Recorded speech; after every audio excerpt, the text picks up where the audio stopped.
மலரட்டும் சமத்துவம் என்ற அடிப்படையில் தமிழக மக்கள் முன்னேற்ற கழகத்துடைய இந்த பொதுக்கூட்டத்திற்கு தலைமையேற்றுகின்ற இடைக்காட்டூர் சுரேஷ் அவர்களே, மாவட்டத்துடைய தலைவர் ரிச்சர்ட் பாண்டியன் அவர்களே, ஒன்றிய தலைவர் நாகராஜ் அவர்களே, ஒன்றிய செயலாளர் கருணாகரன் அவர்களே, நகர செயலாளர் ஜெயபாண்டியன் அவர்களே, வரவேற்பு நிகழ்ச்சி அமைந்திருக்கின்ற அருமை சகோதரர் ஓ ராஜா அவர்களே, தமிழக மக்கள் முன்னேற்ற கழகத்துடைய மாநில துணை பொதுச் செயலாளர் வழக்கறிஞர் தம்பி சண்முக சுதாகர் அவர்களே, மாநில கொள்கை பரப்பு செயலாளர் சகோதரர் கோபாலகிருஷ்ணன் அவர்களே, மாநில விவசாய அணி செயலாளர் எஸ்.எம். சேகர் அவர்களே, தலைமை நிலைய செயலாளர் சேகர் அவர்களே, மேலிட பார்வையாளர் முகவை மண்டலத்துடைய செயலாளர் எம்.ஜி. திரவியம் அவர்களே, மாவட்டத்துடைய பொறுப்பாளர் இணையதள செயலாளர் பொன்னையா செந்தில் அவர்களே, மாவட்ட இளைஞரணி செயலாளர் ஜீவானந்தம் அவர்களே, மாவட்ட இணை செயலாளர் ஆரோக்கியராஜ் அவர்களே, மாவட்ட இணை செயலாளர் பாலமுருகன் அவர்களே, மாவட்டத்துறை இளைஞரணி செயலாளர் எஸ். ராமர் அவர்களே, மாவட்ட இளைஞரணி செயலாளர் ராஜகுமரன் அவர்களே, மாவட்ட பொதுக்குழு உறுப்பினர் கருப்பசாமி பாண்டியன் அவர்களே, தொண்டரணி செயலாளர் சஞ்சய் பாண்டியன் அவர்களே, மாவட்டத்துடைய விவசாய அணியுடைய செயலாளர் ராமர் அவர்களே, தமிழக மக்கள் முன்னேற்ற கழகத்துடைய மாநில இளைஞரணி தலைவர் அருமை தம்பி வியங்கோ பாண்டியன் அவர்களே, இங்கே திரளாக குழுமி இருக்கின்ற என் உயிரிலும் மேலான சமுதாய சொந்தக்காரர்களே, தேசிய ஜனநாயக கூட்டணி தலைவர்களே, எங்களோடு இணைந்திருக்கின்ற அனைத்து மக்களுக்கும் தமிழக மக்கள் முன்னேற்ற கழகத்தின் சார்பிலே மாலை வணக்கத்தை சமர்ப்பிக்கிறேன். இது தேர்தல் காலகட்டம். இந்த தேர்தலில் இன்னைக்கு எல்லோரும் கூட்டணியை பத்தி பேசிட்டு இருக்காங்க. தேசிய ஜனநாயக கூட்டணி ஏற்கனவே முடிவெடுத்துச்சு யாரெல்லாம் கூட்டணி என்பதை. சமீபத்தில் பாரத பிரதமர் நரேந்திர மோடி அவர்கள் அண்ணன் எடப்பாடி அவருடைய தலைமையிலே சிறப்பாக ஒரு பெரிய மகாநாடு கிட்டத்தட்ட 2 லட்சம் பேருக்கு மேல கூப்பிட்டாங்க. அதுல யார் யார் என்பதை நாங்கள் கூட்டணி முடிவெடுத்து விட்டோம். எத்தனை இடம் ஒதுக்கீடு என்பது இன்னும் பேசவில்லை. சீக்கிரமாக பேசி முடிப்பார்கள். அதில் எந்த மாற்று கருத்தும் இல்லை. ஆனால் திராவிட முன்னேற்ற கழகத்தில் யாராவது வருவார்களா, அவர்களை இழுப்போமா, இவர்களுக்கு பணம் கொடுத்து வாங்குவோமா என்று தோல்வி பயத்தில் புலம்பித்திருந்து வருகின்றவர்களெல்லாம் வாங்க வாங்க என்று துறந்து வைத்து காத்துக் கொண்டிருக்கின்றார்கள். இந்த நிலையில தான் சமீபத்தில் நம்ம சகோதரி போய் பழம் நழுவி பாலில் விழுந்துருச்சு. 10 வருஷம் ஆச்சு. கலைஞரா இருக்கும்போதே போக வேண்டிய நிலை இருந்துச்சு. ஆனா இப்பதான் பழத்துல விஷம் விழுந்திருக்கு, நான் போறேன்னு சொல்லி போயிருக்காங்க. இன்னைக்கு அந்த அம்மாவுடைய நிலை என்ன என்பதை அவர்கள் சிந்திக்காம போயிருக்காங்க. இது போன்று கூட்டணி காங்கிரஸ் வச்சிருக்காங்க தவிர அவன் தரதுல போய் காங்கிரஸ் இப்ப வரைக்கும் நான் திமுக இருக்குன்னு அவனும் சொல்லல, திமுக காங்கிரஸ் எங்கூட இருக்குன்னு இவனும் சொல்லல. 2 பேரும் எவனுமே சொல்லாம இப்ப வரைக்கும் பேசிக்கிட்டு இருக்கோம்.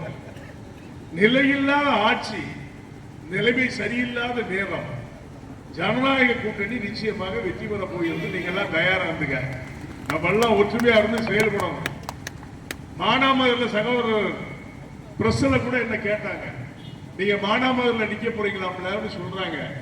நான் நிக்கட்டுமா? இங்க என்ன ஜெயிக்க வச்சிருக்கீங்களா? அண்ணன் எடப்பாடியுடைய தலைமையில இன்னைக்கு இந்திய அலைன்ஸ் தமிழ்நாட்டில் பலமா இருக்குது. அவர் சாதாரண ஆள் கிடையாது. எல்லாருமே அவரை பத்தி விமர்சனமா பேசுறாங்க. தளத்துல சும்மா தாறுமாறா தேவையில்லை பேசுறாங்க. உழைப்பால் உயர்ந்தவர். விவசாயம் என்பது அவருக்கு தெரியும். அடிப்படையில் அவர் விவசாயத்தினை சார்ந்தவர். சில நம்ம முதலமைச்சர் கூட சமயத்தில் பார்த்தா தலப்பா கட்டியிருந்தாரு. தலப்பா கட்டி நானும் விவசாயி தான் அப்படின்னு சொன்னார். விவசாயத்துல என்ன நெல்லு விளையும், பருத்தி எந்த மாசத்துல விளையும், கடலை எந்த மாசத்துல போடலாம், தண்ணி இருந்தா என்ன பண்ணலாம், கலப்பனா என்னன்னு தெரியுமா, கொப்பரன்னு என்னன்னு தெரியுமா, தலான்னு என்ன தெரியுமா, படிச்சு தெரியும். அனுபவத்துல ஜான் பாண்டியன் செஞ்சிருக்காரு. நான் வேலை செஞ்ச விவசாயம் பார்த்திருக்கேன். அதே மாதிரிதான் அண்ணா திராவிட முன்னேற்ற காலத்தில் அனைவருமே அதிகமாக விவசாயம் செய்கின்றவர்கள் இன்றைய வரைக்கும் இப்போ வரைக்கும் விவசாயம் செய்யணும். உங்களுக்கு எத்தனை ஏக்கர்ல வயல் இருக்கு சொல்லுங்க பார்க்கலாம். திமுக கேட்கிறேன், எத்தனை மந்திரி இருக்காங்க? விவசாயம் இருக்குதா? அவங்களுக்கு தான் விவசாயம் கிடையாது. மக்களை அழிக்கின்ற கல்கோரி இருக்குது. தீய சக்தியாக வாழ்கிற மக்களை எல்லாம் உருக்குலைந்து சீரழிப்பதற்காக உருவாக்கப்பட்ட கல்கோரி அவன் தான் ஓனர். மணல் மாஃபியா அவன் தான் ஓனர். இதெல்லாம் வட்டி கொடுக்கிறது அவன் தான் ஓனர். விவசாயத்தை சார்ந்த என் குல மக்கள், தேவேந்திர குல வேளாளர்கள், தமிழகத்திலே விவசாயத்தை காலுண்டி நடத்தி மன்னானுக்கு சோறு ஓடுகிற என்னுடைய மக்கள் அடிமைத்தனத்திலே இருந்து அகற்ற வேண்டும் என்பதற்காகத்தான் நாங்கள் பட்டியலிடத்திலிருந்து வெளியே செல்லுகிறோம் என்று சொல்லுகிறோம். இப்ப எல்லா ஜாதி சமுதாயம் எங்களோடு இணக்கமாக இருக்கின்றது. எங்களுக்குள்ள ஜாதி வேற்றுமை இல்லை. 45-50 ஆண்டுகள் முன்பாக நான் இந்த பகுதியிலே பிரச்சாரம் செய்த பொழுது சிவகங்கை மாவட்டம் முழுவதும் சுற்றுப்பயணம் முடியதில்லை. எல்லா கிராமத்துக்கும் மேக்சிமம் வந்திருப்பேன். நான் சொல்றது 45-50 வருஷத்துக்கு முன்னால. அப்போ ஒரே கொடி, சிவப்பு பச்சை கொடி நான் தான் அறிமுகப்படுத்துறேன். இருந்துச்சு முன்னால, தெரியாம வச்சு நான் ஒவ்வொரு ஊரா வந்து கொடுத்தேன். அப்போ மக்களால் எழுச்சியா இருந்தாங்க. அந்த நேரத்தில் அரசியல்வாதிகள் விஷம பிரச்சாரத்தை உருவாக்கி இவன் வந்து கலவரக்காரன், இவன் எல்லா ஜாதியும் திட்டுறான், எல்லா ஜாதி பெண்களையும் பேசுறான்னு சொல்லி ஒரு பொய்யான ஒரு துஷ்பிரயோகத்தை பரப்பி என் மீது ஒரு குற்றச்சாட்டுகளை வைத்து என்னை அசிங்கப்படுத்தினார்கள். ஆனால் 45-50 ஆண்டுகளுக்கு முன்பாகவே நான் எந்த சாதியையும் குறை சொல்லி பேசியது கிடையாது என்பதை தெரிந்து கொள்ள வேண்டும். அறியாத மக்கள், புரியாத மக்கள் இவன் ஜாதி வெறியன் என்று சொன்னார்களே தவிர என் குலத்தை பார்த்து நான் வளர்ப்பதிலே என்ன தவறு என்று மக்களிடத்திலே கேட்டேன். அப்பொழுது சொன்னேன், தேவேந்திர குல வேளாளர்கள் பல பிரிவுகளாக பிரிந்து கிடைக்கின்றார்கள் பள்ளர்கள், இவர்களை எல்லாம் ஒருதாய் மக்களாக்க வேண்டும் என்று சொல்லிதான் தேவேந்திர குல வேளாளர் என்று சொல்லி 45 வருஷத்துக்கு முன்னாலே நான் திருப்பெருவா, கிராமம், ஒன்றியம், கிளை, பகுதி, தமிழ்நாடு முழுவதும் கிட்டத்தட்ட 5 லட்சம் கிராமத்திற்கு மேலாக நான் கால் பதித்து பிரச்சாரம் செய்தேன். தேவேந்திர குல ஒற்றுமையாக இருக்க வேண்டும் என்பதற்காக மாற்றார்களை குறை சொல்லி மற்ற ஜாதிகாரர்களை பேசி நான் என்னுடைய மக்களை வளர்க்கவில்லை. அதை தெளிவா தெரிஞ்சுக்கலாம். என் சமுதாயம் எனக்கு பெரிது. அவரவர் சமுதாயத்தில் பிறந்தவர்கள் அவர்கள் சமுதாயத்தை வளர்க்க வேண்டும், தவறில்லை. ஆனால் ஜாதி சங்கங்களை உடைத்தது யார்? ஜாதி பிரிவினைகளை விதைத்தது யார்?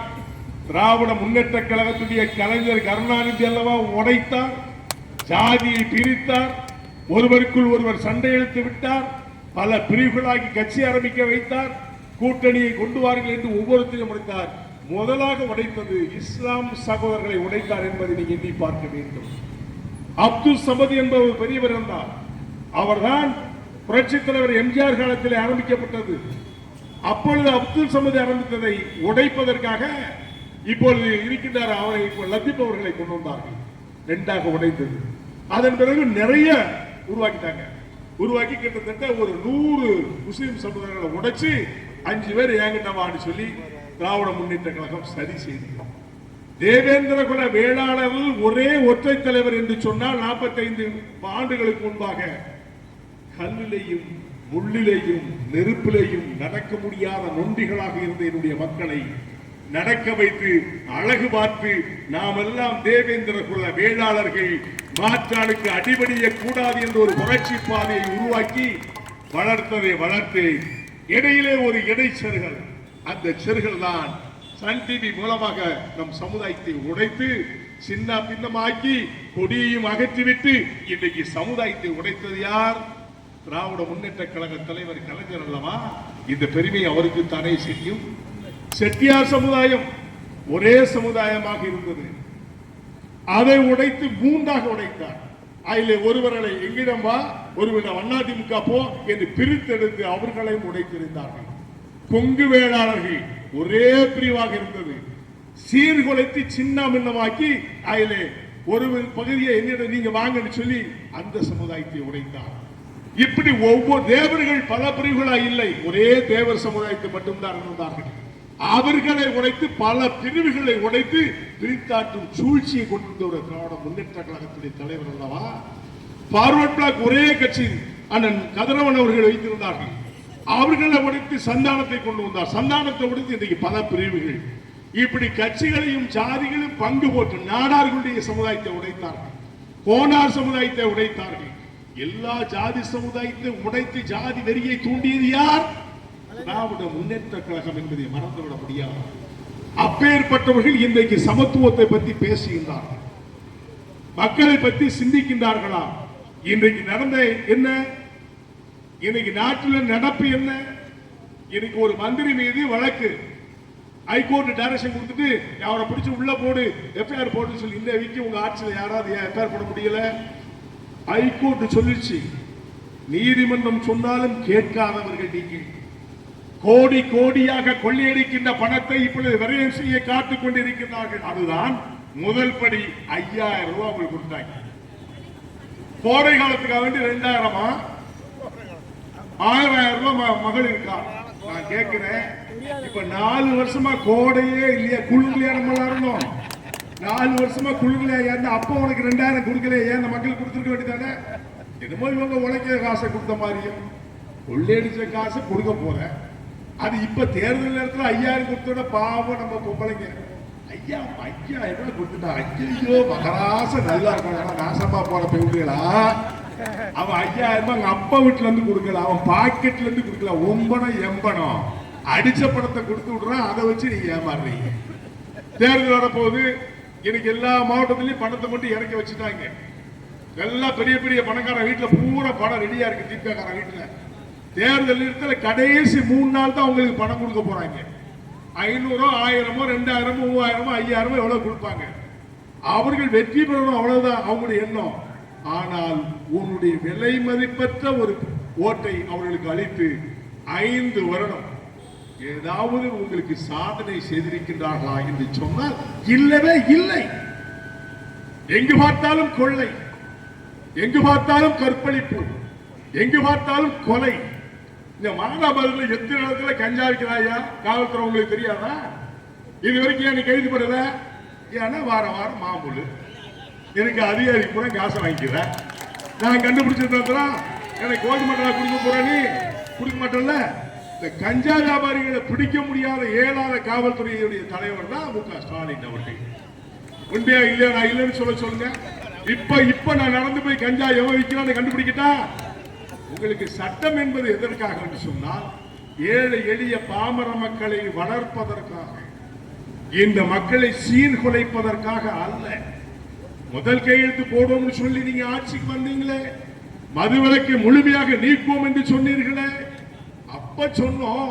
ஆட்சிக்கு வந்து எங்களால சொல்ல முடியாது, நாங்க ஒரு பாட்டிலுக்கு 10 ரூபாய் வாங்கி சம்பாதிச்சு பல கோடி கொள்ளையடிச்சுக்கிட்டு இருக்கோம். அப்படித்தான் அவங்களுடைய கோடி கோடியாக தன்னுடைய பணத்தை கொள்ளையடிக்கின்ற கூட்டத்திற்கு வாக்களிக்க வேண்டுமா என்பதை சிந்தித்து பாருங்கள் பொதுமக்களே. எண்ணி பாருங்கள்.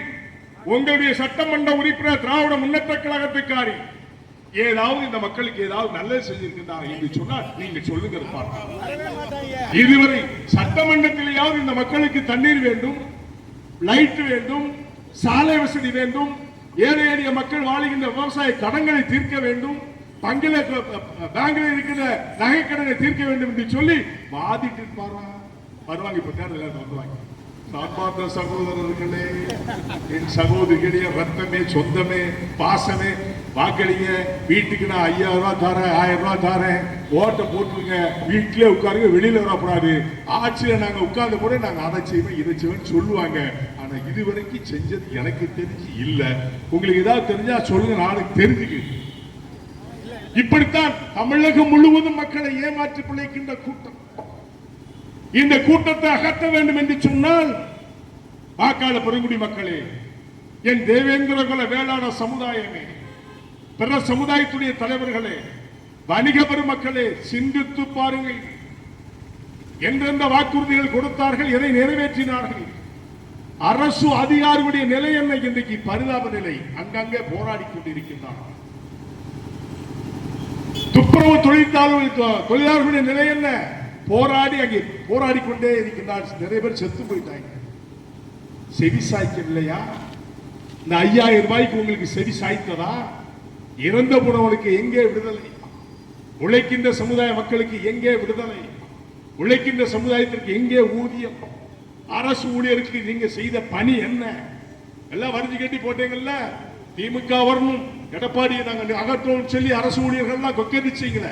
அவங்க கொடுத்த பொய் பிரச்சாரத்தை வச்சு உங்களுடைய நிலை அதுதான் பரிதாப நிலை. அண்ணன் எடப்பாடி அவர்கள் 5 ஆண்டு ஆட்சியில் இருக்கும் பொழுது இந்த அவநிலை ஏற்படவே இல்லை. எங்கேயாவது சொல்லுங்க அவர் தப்பு பண்ணான்னு சொல்லுங்க பார்க்கலாம். என்ன பேசுறாங்களா? எடப்பாடி அதை சொன்னார், எடப்பாடி இதை சொன்னார், ஏதாவது சொல்ல சொல்லு. இதுவரை இல்லை, சொல்வதற்கு வார்த்தை இல்லை. ஏதாவது சொல்வார், போய் சொல்றாரு, அவர் பஸ்ல போறாரு, அவர் கார்ல போறாரு, அவர் பிரச்சாரம் பண்ணிட்டு, இதுதான் சொல்ல தெரியுது. குறைகளை சொல்வதற்கு நிறைய இருக்கிறது. சமீபத்தில் ஒரு வழக்கு பார்த்திருப்பீங்கன்னு நினைக்கிறேன். நம்ம பாலு டிஆர் பாலு ஒரு சகோதரர், அவர் கிட்டத்தட்ட ஒரு 25-30 வருஷமா திராவிட முன்னேற்ற கழகத்துடைய பாராளுமன்ற உறுப்பினர், பல முறை மந்திரியா இருந்தவர், கப்பல் மந்திரியா இருந்தவர், பல டிபார்ட்மெண்ட்ல இருந்த மந்திரி. திரு அண்ணாமலை சகோதரர் வந்து ஒரு கேஸ் வழக்கு போடுறாரு. அவர் மேல யார் வழக்கு போடுறா? டிஆர் பாலு போடுறாரு. 1000 கோடி நீ கொள்ளையடிச்சிருக்க, இதை என்னால் ப்ரூவ் பண்ண முடியும், போடு பாப்போம்னு சொல்றாரு. இவன் தேவையில்லாம போய் யார் வழக்கு போடுறா? டிஆர் பாலு போடுறாரு. என்ன போடுறாருன்னா, என் மீது அசிங்கமா பேசிட்டாரு, என்கிட்ட அப்படி ஒண்ணுமே இல்லை என்று சொல்லி மான நஷ்டீடு வழக்கு யார் போடுறா? டிஆர் பாலு போடுறாரு. கோர்ட்ல விவாதம் வருது. கேட்கும் போது சொல்றாரு, எனக்கு 6 கோடி ரூபாய் கடன் இருக்கு. யார் கேட்க சொல்றா? டிஆர் பாலு, திராவிட முன்னேற்ற கழகத்துடைய முன்னாள் மந்திரி, இந்நாள் எம்பி. 6 கோடி கடன் இருக்கு, 10 கப்பல் இருக்கான்னு அவர் கேட்கிறார். இல்ல இல்ல, எனக்கு 2 கப்பல் தாங்க. எல்லாம் உழைச்ச காசு பாத்துக்க, 2 கப்பல் தான் வச்சிருக்காங்க. 2 கப்பல் விட கிட்டத்தட்ட எத்தனை லட்சம் கோடி. 2 கப்பல் தான் இருந்து, அது ஒரு பொய். கடன் யார்ட்டையா வாங்கணும் இருக்கட்டா? என் மகன் கிட்ட கடன் வாங்கணும் அப்படிங்கிறான். ஏயா, இந்த மக்களை எவ்வளவு பூலாக்குறான் பாரு. அவன் மகன் கிட்ட வாங்கினது எவ்வளவுன்னு தெரியல, அந்த கம்பெனில நான் கடன் வாங்கணும்னு சொல்றான். இதுதான் திராவிட முன்னேற்ற கழகம். அப்பனும் பிள்ளையும் கடன் வாங்குவாங்களாம், மக்கள் மேல பழி சுமத்துவாங்களாம். அந்த கேள்விக்கு பதில் சொல்ல முடியல. நீதிபதி எச்சரிச்சிருக்கிறாரு, எங்களை முட்டாளாக்குவதற்காக நாங்கள் உட்காரவில்லை, உண்மையை பேச என்று சொல்லி எச்சரித்திருக்கின்றார்கள். பார்த்தீர்களா? இப்படி நிறைய சொல்லிக்கிட்டே போகலாம், நிறைய போகலாம். இப்படிதான் தன்னுடைய மக்களை ஏமாற்றி பிழைக்கின்ற கூட்டம். இப்ப சமீபத்தில் பாரத பிரதமர் அவர்கள் ஏஐ மாநாடு ஒன்று உலக நாட்டு தலைவர்கள் எல்லாம் அழைச்சி ஒரு டெல்லியில பெரிய மாநாடு நடத்தினார். அந்த ஏஐ மாநாட்டில் வந்து இந்தியாவை வளர்ப்பதற்காக உலக நாடுடைய தலைவர்கள் ஒன்றாக கூடி இந்த இந்தியாவை சிறப்பான நாடாக உருவாக்க வேண்டும் என்பதற்காக தொழில் ரீதியான மாநாடு போட்டு பெரிய கூட்டத்தை போட்டாங்க. ஒரு 4 தடவை அளவுள்ள சட்டை போடுற காங்கிரஸ்கார போயிடுவோம், சட்டையை கலத்திட்டு போய் அங்க ஒளின்னு கத்திட்டு கிடக்காயா. இந்த காங்கிரஸ்கார 60 வருஷம் என்னையா நீ புடுங்கின? 70 வருஷம் ஆட்சியில் இருந்து கோடி கோடியை கொள்ளிட்டு கொள்ளக்கார நாய்களா? இல்ல காங்கிரஸானுக்கு விவசாயே கிடையாது. உங்க ஊர்ல மாணவர்ல மிஞ்சி போன ஒரு 10 பேர் இருப்பானா? மொத்தத்தில் கேட்கிறேன், இந்த மாநாடு பாராளுமன்ற சட்டமன்ற தொகுதியில் 10 பேர் இருப்பாங்க. மொத்தத்தில் தமிழ்நாட்டில் உங்களை பிறந்துட்டா மிஞ்சினா ஒரு 1000 பேர் இருப்பீங்க மொத்தத்திலே. இவன் போய் இந்தியாவுடைய உலக நாட்டில் வந்த தலைவர்கள் முன்னால நம்ம இந்தியாவாசியப்படுத்துற பாரத பிரதமர் அல்ல. இப்படி எல்லாம் இழிநிலைப்படுத்துகின்ற கூட்டத்தை வைத்து மக்களை எப்படி காப்பாற்ற முடியும்? அவர்களால் என்ன செய்ய முடியும்? ஒருத்தர் நின்னா பக்கத்துல மாணிக் தாக்கூர், இந்த டாக்கூர் தெரியல, அவன் தேவையில்லாமலாம் பேசலாம். பாரத பிரதமர் மோடி அவர்களிடம் 1 அடி இடம் இருப்பதை நீங்கள் சுட்டி காட்டுங்கள் பார்க்கலாம். 1 அடி நிலம் அவர் விலைக்கு வாங்கிட்டார், எவனாவது ப்ரூவ் பண்ண முடியுமா? அவருக்கு சொந்த வீடு அரசு பணத்தில் வாங்கினார், எவனாவது சொல்ல முடியுமா? அப்பேற்பட்ட நேர்மையான உண்மையான சக்தி படைத்த இந்தியாவை வளர்க்க வேண்டும் என்பதற்காக மக்களுக்காக சிந்தனைக்குரிய சிற்பி நம்முடைய பாரத பிரதமர் அவர்கள். அவர்களை பார்த்து நீ குறை சொன்ன சொன்ன நாசமா போயிருவியா? கோடி கோடியா கொள்ளக்கார பசங்களா? ஒரு அடி நிலம் கிடையாது. அண்ணன் தம்பி தங்கச்சி எல்லாம் அங்க தீ விட்டு புடைச்சுக்கிட்டு இருக்காங்க, உழைச்சி சாப்பிட்டு இருக்காங்க. இதெல்லாம் தெரியாது அவங்களுக்கு. ஜவஹர்லால் நேரு ஆண்டான காங்கிரஸ்ல எத்தனை லட்சம் கோடி நீ வச்சிருந்த? அவன் மகன் இந்திரா காந்தி எத்தனை லட்சம் கோடி? அவருடைய மகன் எத்தனை லட்சம் கோடி? ராஜீவ் காந்தி, சோனியா காந்தி, ராகுல் காந்தி, பிரியாங்கா காந்தி எல்லாம் காந்தி பேரை வச்சு ஏமாத்திக்கிட்டே இருக்காங்க. நாட்டுக்கு இருக்கீங்க அந்த ரெண்டு பசங்க. அவ்வளவு காந்தி பேரையும் சொல்லி அந்த காந்தி படம் வீட்டுல வச்சுக்கிட்டு இருக்காங்க. பூரா நோட்டம். கொள்ளக்கார பசங்களா? தங்க நாற்காலி சாலை கொண்டு வந்து வாஜ்பாய் அரசு தான், அப்பொழுது பிஜேபி அரசு தான். அவங்களோட இணைஞ்சு ஒரு மந்திரி பதவி வேற வாங்கிட்டு போனீங்க. கேட்டா இப்ப சங்கி சொங்கின்னு சொல்லிட்டு அழைக்கிறேன். அப்பா உங்களுக்கு இருந்துச்சுதா? பிஜேபியோட இணைஞ்சு மந்திரி பதவியில இருந்து கோடி கோடியா கொள்ளை அப்போ உங்களுக்கு இணைச்சுதா? இப்ப பிஜேபி சங்கி. நான் கேட்கிறேன், சங்கினா என்ன சொல்றது எனக்கு புரியல. இந்துக்களை பார்த்துட்டு சங்கின்னு சொல்றேன். உன் குடும்பத்துல கோயில் கோயிலா போய் கும்பிடலையா? அவங்க சங்கி இல்லையா? ஒன்று குளத்துல கோயில் கோயிலா போறாங்களா? அது சங்கி இல்லையா? இந்த கூட்டணி கட்சி தலைவருடைய பொண்டாட்டிமா பூரா கோயில கும்பிடுதாள், அவ்வளவு சங்கி இல்லையா? ஒவ்வொரு கோயிலும் போய் உளுந்து கும்பிட்டு அங்க பிரவேசம் பண்ற அதுங்கெல்லாம் சங்கி இல்லையா? இந்துக்களை பூரா சங்கின்னு சொன்ன முட்டா பசங்களா? நாட்டில் 80 விழுக்காடுகள் இந்துக்கள் அதிகமாக வாழுகின்றது இந்தியா என்பது புரிந்து நடந்து கொள்ளுங்கள். திராவிடம் கிடையாது இந்தியா. இந்தியாவில் வளர்கின்ற அத்தனை பிரசித்தி பெற்ற கோயில்கள் எல்லாம் யார்? தமிழர்களால் உருவாக்கப்பட்ட கோயில்கள் தான். தமிழர்களால் பிரசித்தி பெற்ற கோயில்கள் தான். தமிழர்களால் வரலாறு படைக்கப்பட்ட கோயில்கள் தான். அத்தனை கோயிலுக்கு போறீங்களே, எந்த அடிப்படையில் போற? நீ பார்த்து சங்கின்னு சொல்றீங்க முட்டா பசங்களா? நீரும் சங்கின்னு சொல்ற. சங்கினா என்னன்னே புரியாம ஏன் சங்கி சங்கின்னு சொல்றது தெரியல. ஆனா சொங்கிகளா?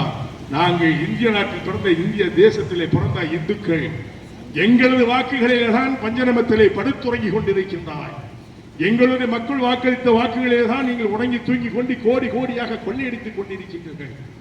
இதை மறந்து இருக்கிற அனைத்து இந்துக்களையும் தாறுமாறாக விமர்சனம் செய்கின்றார்கள். நீங்களும் முட்டாள்கள். அவர்களை யோசிக்காமல் வாக்களித்து அவர்களை விஆர் நடலை படுக்க வைத்திருக்கிறீர்களே. சிந்தித்து வாக்களிக்க வேண்டிய சந்தர்ப்பம் இன்னும் 60 நாட்களில் இருக்கிறது. சிந்தித்து சந்தர்ப்ப நாட்கள் 60 நாள் இருக்குது. பெரியோர்களே, தாய்மார்களே, சகோதர சகோதரிகளே, சிந்தித்து பாருங்கள். தேவேந்திர குல அரசாணை தந்தது யாரு? பாரத பிரதமர் மோடி அவர்களால் அன்றைய முதல்வர் அண்ணன் எடப்பாடி அவருடைய கையெழுத்தின் மூலமாக தேவேந்திர குல வேளாளர் 45 ஆண்டுகள் போராடி கொண்டதை உடைத்து அரசாணை கொடுத்தது பாரத பிரதமர் அவர்கள். அதற்கு முதல் கையெழுத்து போட்டது அண்ணன் எடப்பாடியார்கள் என்பதை நீங்கள் தெரிந்து கொள்ள வேண்டும். அவர் கொடுக்கலாம் தேவேந்திர குல வேளாளர் அரசாணை கிடைச்சிருக்கிறார். பட்டியல் விளையாட்டுறதுக்காக 5 வருஷமா எல்லாரும் கத்துறோம் இல்ல, செவுடங்கால சங்குமன மாதிரி நீங்க இருக்கீங்களே. ஒரு கையெழுத்து போட்டு பாராளுமன்றத்துக்கு அனுப்புங்களேன். ஏன் அனுப்ப மாட்டேங்காங்க? தேவேந்திர குல வேளாளர்களை அழிக்க வேண்டும் என்று கங்கணம் கட்டி கொண்டிருக்கின்றார்கள். பிற சமுதாய சாதிக்காரர்களாம் ஒற்றுமையாக இருக்கக்கூடாது, ஓரணியை திரளக்கூடாது என்று கங்கணம் கட்டி கொண்டிருக்கின்றார்கள். சிந்தித்து பாருங்கள். எங்களது கூட்டணி பலமான கூட்டணி. புரட்சி தலைவர் எம்ஜிஆர் அவர்களால் உருவாக்கப்பட்ட கூட்டணி, புரட்சி தலைவி அம்மா அவர்களால் உருவாக்கப்பட்ட கூட்டணி. மாம்பழம் அன்பு சகோதரர் அன்புமணி ராமதாஸ் அவர்களால் உருவாக்கப்பட்ட பாட்டாளி மக்கள் கட்சி. நம்முடைய சகோதரர் டிடிவி தினகரன் நம்மோடு இருக்கின்றார்கள். அம்மா மக்கள் முன்னேற்ற கழகம் எங்களோடு இணைந்து என்னெல்லாம் சொன்னீங்க நீங்க? 2 பேரும் இணையவே மாட்டாங்க, எதிரும் புதிருமாக இருப்பார்கள். இவர்கள் உடைய வேண்டும். ஒவ்வொரு கோயிலும் போய் பூஜை பண்ணலையா? ஒரே வார்த்தையில் அன்னைக்கு 16ஆம் தேதி சொன்ன, நாங்க பங்காளி சண்டை போட்டோம், நாங்க சேர்ந்துட்டோம்னு சொல்லி டிடிவி சகோதரன் சொன்னானே, நீங்க எல்லாம் உங்க வாயில மண்டு விழுந்துருச்சா? அதுல அடிப்பட்டு அப்ப சேரக்கூடாதுன்னு ரெடியா இருக்காங்க. 2 பேரும் சேரக்கூடாது, அவ்வளவுதான். இடையில சரி மேல வந்தோம். இன்றைக்கு கூட்டணிக்கு தமிழக மக்கள் முன்னேற்ற கழகம் இணைந்திருக்கிறது. இப்படி எல்லாரும் ஒற்றுமையாக இருந்து ஒரே அணியில் நிற்கின்றோம். உங்கள் கூட்டணியில் யார் இருக்கா? யார் இருக்கா சொல்லுங்க.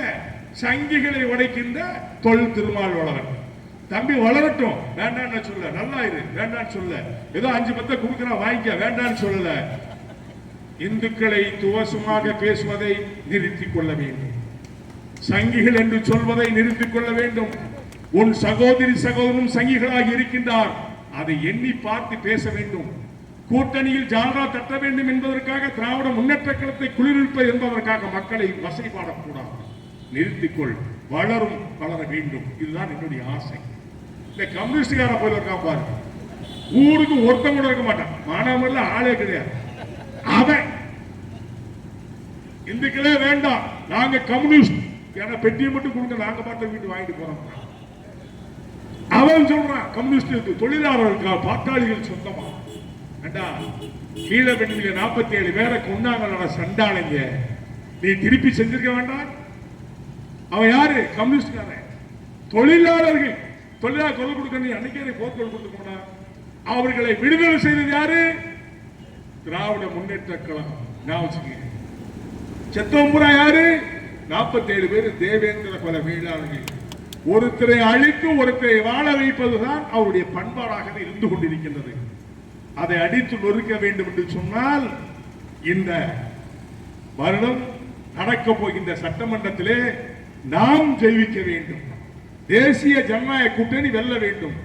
இந்த கூட்டணி வெற்றி பெற வேண்டும். பிரச்சாரத்தை மேற்கொள்ள வேண்டும். அவர்கள் பணம் கொடுக்கின்றார்கள் என்று சொல்லி உங்களுடைய உரிமைகளை நிர்ணயம் செய்ய வேண்டாம் என்று சொல்லி உங்களை அன்பாக கேட்டுக்கொள்கிறேன். அன்பார்ந்த சகோதர சகோதரிகளே, சமீபத்தில் ஒரு கதை மதுரை இப்ப நடந்தது, போன வாரம். அந்த இடம் கூச்சநேந்தம். அங்க 2 பேருக்குள்ள சண்டை. 2 பேரும் தேவேந்திர குல வேளாளர் தான். நல்ல ஞாபகம். இந்த மீடியால போடுவாங்களா, என்னை பத்தி ஒருத்தன் கொலை சொன்னா, உங்களை பத்தி ஒருத்தன் கொலை சொன்னா, அப்புறம் 2 பேருக்குள்ள சமானம் பேசலாம்னு சொல்லி ஒரு பைய கூப்பிட்டு, நம்ம கட்சிக்காரங்களை கூப்பிட்டு பேச கூப்பிட்டு, அங்க வேற்று சமுதாயத்தை சேர்ந்த ஒரு 5-6 பேரை நிறுத்திக்கிட்டு நம்ம சகோதரன் அடிக்க ரெடி ஆயிட்டான். இவங்களும் சரி சமானம் தானே, அண்ணன் தம்பி சண்டை தானே சொல்லிட்டு நேரா போயிருக்காங்க. போனவொன்னு அடியில விட்டான். நம்மளால என்ன சளைச்சவனா இவரு திருப்பி பிரிச்சு எடுத்துட்டாங்க. அடி பிரிச்சு எடுத்த உடனே காவல்துறை நீ என்ன நியாயமா இருக்கணுமா வேண்டாமா? 2 பேர் மேல எஃப்ஐஆர் போட்டேன். நைட்ல போய் இந்த காவல்துறை ஆய்வாளர் சிவசக்தின்னு ஒரு பொம்பளை புள்ள, பாவம் இன்ஸ்பெக்டர், என்ன புருஷன் கிட்ட சண்டையோ புள்ள கிட்ட சண்டையோ தெரியல அவளுக்கு. அவ போய் நம்ம பையன் வீட்டுல போய், பொறுப்பாளர் வீட்டுல போய் காலையில 3 மணிக்கு ஓய்வு படுத்த எழுப்பி, 3 மணிக்கு போய் எழுப்பிய நாய, உனக்கு அறிவு வேண்டாம், கொஞ்சம் மாதிரி காமன் சென்ஸ் வேண்டாம். அவள் எழுப்பிட்டு போய் உன் புருஷன் எங்க? புருஷனை தான் நீ தேடுறது தெரியுமா? புருஷனை வீட்டுல படுத்துக்கிட்டு வானா சொல்லுவான். அவன் இங்கே ஓடி போயிருப்பான். அவன் பொண்டாட்டி என்ன பண்ணான்? அவளை தூக்கி வண்டியில வச்சுட்டு காலையில 6 மணி வரைக்கும் சுத்தி கலைஞ்சிருக்காயா. இந்த மாதிரி ஒரு சில காவல்துறை அதிகாரிகள் செய்த தவறுதான் ஒட்டுமொத்த காவல்துறையும் மக்களுக்கு இசைப்பாட வேண்டியிருக்கு. வசைப்பாடக்கூடிய சூழ்நிலை இந்த மாதிரி முட்டா நாய்கள் இருக்க போயிட்டான். அவ பேரு பாரு, கழுதைக்கு அந்த பேரு முத்துமாலன்னு சொன்னா சிவசக்தியா. அங்க ஒரு இடத்துல சிவசக்தின்னு ஒரு பொம்பளை இருந்தா, ஏழரி மலையில பண்டு பூரா பிராடு, புத்திராட்ட பூஜை பண்ணுவான், எல்லாம் பண்ணுவான். அவ பூஜை பண்ணி அவளும் அழிஞ்சு போனா. அப்பேற்பட்ட பேரை வச்சுக்க நீனு பூஜை பண்ணி அழிஞ்சு போயிடுவா. பாத்துக்கா, அந்த மக்கள் சாபத்தை வாங்காத, அநியாயமா போடுறா. ஒரு என்ன வழக்கு போட்டிருக்க நீ? பசங்க மேல 10 பவுன் செயின் அத்துட்டு போயிட்டான்னு போட்டுக்க முட்டா நாய். அங்க இருக்குல்ல நிறைய கேமரா மாட்டிருக்கும்ல, அதை பார்க்க வேண்டியதானே. எடுத்த உடனே தேவேந்திர குல வேளாண்மை எஃப்ஐஆர் போட்டு கலர் கேஸ்ல போட்டுருவியா நீ? பாக்குறேன், அதிகாரியை பாக்குறேன், அதுக்கப்புறம் நான் யாருன்னு காட்டுறேன். உண்மையை கண்டுபிடிச்சு உண்மையான குற்றவாளிகளை பிடி. உண்மையான அவளுக்கு என்னமோ நம்ம மேல தேவேந்திர குல வேளாண் மேல எவ்வளவு வெறி பாருங்க. அவளுக்கு உண்மையை பிடி. நான் அவங்களுக்கு ஆதரவா இருப்பேன். அதிகாரி, நல்ல அதிகாரிகள்லாம் இருக்காங்க மதுரையில். எனக்கு தெரிஞ்ச அதிகாரி, உயர் அதிகாரி இருக்காங்க. அவங்க எல்லாம் இந்த மாதிரி இதெல்லாம் அவங்க அப்ரிஷியேட் பண்ண மாட்டாங்க. உனக்கு என்ன பேதி எடுத்து தெரியல, இப்படி அநியாயமா ஒரு திருட்டு கேஸை போட்டு வச்சிருக்கீங்க. ஏயா 10 பவுன் செக் ஓண்டி அத்த மாதிரி ஒரு பொய் வழக்கு போட்டிருக்கியா? நீ எல்லாம் உருப்படுவியான்னு கேட்கிறேன். உன் குடும்பம் உருப்படுமான்னு கேட்கிறேன். இந்த மாதிரி எல்லாம் இருக்கு. இந்த மாதிரி அப்புறம் காந்தின்னு ஒருத்தன் பேர பாரியா, சக்தியம்மாள் காந்தின்னு ஒரு எஸ்ஏ ஒருத்தன். அவன் அவன் தான் அங்க இருக்கிற டீமா, ஸ்பெஷல் டீம் எஸ்ஏ இருக்கான். அவன் ஒரு திருட்டு பையன்.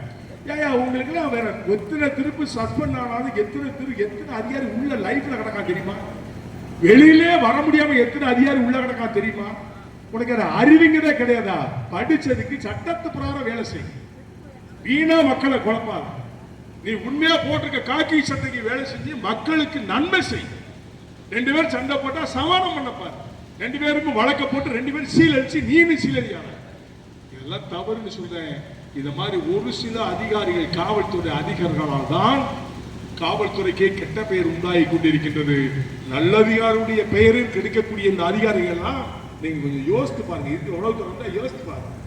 எங்க ஏரியாவில் ஒருத்தன் சபரிமுத்துன்னு ஒருத்தன் இருக்காங்க. ஏஎஸ்ஐ எஸ்எஸ்ஐ ஏத்தாருன்னா எஸ்ஐசியா இருக்கு. 13 வருஷமா எஸ்பிசிஎல் இருக்கான். அந்த 13 வருஷமா ராங் இன்ஃபர்மேஷன் கொடுக்குறது, மக்களை பத்தி இன்ஃபர்மேஷன் கொடுக்குறது அவன் வேலை. எங்க எது நடந்தாலும் உடனே சொல்லணும். அவன் பேர் சௌரிமுத்து. 13 வருஷமா இருக்கான். ஏன் மாத்தல? எல்லாம் பணம். அதிகாரிக்கு பணத்தை கொடுக்க வேண்டிய, ஏன்னா அவனுக்கு தான் தெரியும் எங்க எங்க கஞ்சா வைக்கிறான், எங்கெங்க சாரா வைக்கிறான், எங்கெங்க பிராண்டி வைக்கிறான். மாவுளை வாங்க வேண்டியது அதிகாரிக்கு கப்ப கட்ட வேண்டியது. அவனை எப்படி மாற்றுவாங்க? இந்த மாதிரி தமிழ்நாடு முழுவதுமே ஒரு சில அதிகாரிகளால் இந்த காவல்துறை கேவலப்பட்டு கிடக்குது. இமிடியேட்லா அவனை மாத்த பாருங்க. நான் பார்ப்பேன், நாளைக்கு பார்க்குறேன், எஸ்பி பார்ப்பேன், டிஐஜி பார்ப்பேன், ஐஜியை பார்ப்பேன். உண்மையை விவாதம் பண்ணுவோம். நீ நேர்மையா இருக்க ஒரு அதிகாரி இருக்காங்க, நல்ல அதிகாரி இருக்காங்க, போய் பார்க்க போறேன். அநியாயமாக ஒரு பெண் பிள்ளை 3 மணிக்கு நீ கூட்டு போக கூடாதுன்னு சட்டம் சொல்லுங்க. பொம்பளை பிள்ளைய சாயங்காலம் 5 மணிக்கு மேல உங்க முதலமைச்சரே சொல்லுங்க, 5 மணிக்கு மேல பொம்பளையில யாரும் ஸ்டேஷன்ல வைக்க கூடாதுன்னு சொல்லிருக்காங்க. யாரை கேட்டு நீ எவ்வளவு வீட்டுல பார்த்துட்டு போன தெரியல, வீட்டுல எவ்வளவு எடுத்தான்னு தெரியல. அவ சொல்ல நான் நாளைக்கு போய் விசாரிக்க போறேன். இப்ப அந்த இன்ஸ்பெக்டர் மேல நான் கேஸ் கொடுக்க போறேன். அத்துமீறி நுழைந்து பெண் கடத்தல் பண்ணிட்டான், வீட்டுல இருக்கிற பொருள் அள்ளிட்டு போயிட்டா, உன் மேல எவ்வளவு போட்டுமா போடணும்ல. இந்த மாதிரி எல்லாம் இளைஞரைப்படுத்துகின்ற அதிகாரிகளால் தான் நாட்டிலே குழப்பமும் குழப்பமும் ஏற்பட்டுக் கொண்டிருக்கின்றது. எதற்காக பட்டியலிருந்து வெளியில போறோம்? நாங்க யாரு? எப்பேற்பட்ட குளத்துல பிறந்தவன்? சேர சோழ பாண்டியர் வர்க்கத்தில் பிறந்த இந்த மக்கள். எல்லா கோயிலும் முதல் மரியாதை தேவேந்திர இருக்கு. தம்பி சுதாகர் அழகா சொன்னார். மதுரையில் இருக்கு, மீனாட்சி அம்மன் அக்கா அங்க இருக்குது, பச்சை முருகன் அங்க மலையில இருக்காரு, அவருக்கு இருக்குது. முதல் மரியாதை பூரா தேவேந்திர குலத்துக்கு இருக்குது. அங்க நம்ம ராஜபாளையம் கோயில் இன்னைக்கும் அந்த வெள்ளட்ட யானை வெள்ள கொடை பிடிச்சு போங்கிற சரித்திரம் இப்பவும் இருக்குது. இப்படி எல்லாம் கோயில்களில் முதல் மரியாதை இருக்கின்ற என்னுடைய சமுதாயத்தை இடைநிலைப்படுத்தி பட்டியல் இனத்தில் இருந்து இருன்னு சொன்னா எப்படியா இருப்பாங்க உழைக்கிறவன்? அதனாலதான் நாங்க எல்லாம் பட்டியலிருந்து வெளியில போகணும் துடிக்கணும். நீங்களா எப்படி சொல்றீங்க? பட்டியலிருந்து வெளியே போக வேண்டாமா? பட்டியலிருந்து சத்தமா தான் சொல்லுங்களேன். பட்டியலிருந்து வெளியே போகும். அதற்காகத்தான் நீங்க பாடுபட்டு இருக்கோம். அது யாரால முடியும்? நம்முடைய அண்ணன் எடப்பாடியாலையும் பிரதமராலையும் தான் முடியும். அதற்காகத்தான் நாங்கள் உங்களோடு இருக்கிறோம். நிச்சயமா கிடைக்கும் என்று நம்பிக்கையோடு இருக்கிறோம். பாரத பிரதமர் எனக்கு நல்ல நண்பர், அவரோடு நான் பேசக்கூடியவன் தான். அவரால் மட்டும்தான் செய்ய முடியும். காங்கிரஸ் ஆட்சியோ திமுக ஆட்சியோ வந்தால் உங்களுக்கு விடுதலை கிடையாது. ஓட்டு போட மட்டும்தான், மற்றபடி உங்களுக்கு விடுதலையே கிடைக்காது. அதனால யோசித்து பார்த்து வாக்களின்னு உங்களுக்கு சொல்றேன். தேவேந்திர குல வேளாளர் சமுதாயமே, என் உறவுகளே, சொந்தங்களே, சிந்தித்து பார்க்க வேண்டியது உங்களுடைய நேரம் வந்து கொண்டிருக்கின்றது. காசுக்காக வாக்களிக்க வேண்டாம், காசுக்காக நீங்கள் பணயம் செய்ய வேண்டாம், காசுக்காக அழிந்து போக வேண்டாம். விடுதலை வேண்டும் என்று சொன்னால் நாம் அனைவரும் பட்டியலினத்திலிருந்து வெளியே செல்ல வேண்டும்.